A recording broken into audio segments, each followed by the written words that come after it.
besimi i njeriut në botën tjetër e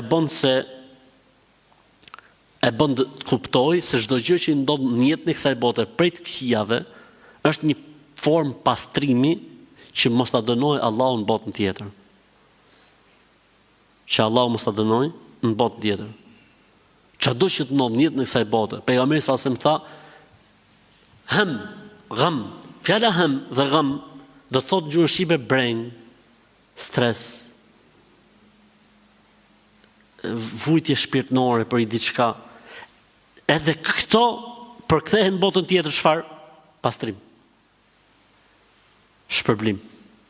Madje tha edhe gjembi po t'i ulet në këmbë, Zoti pastron ose shpërblen.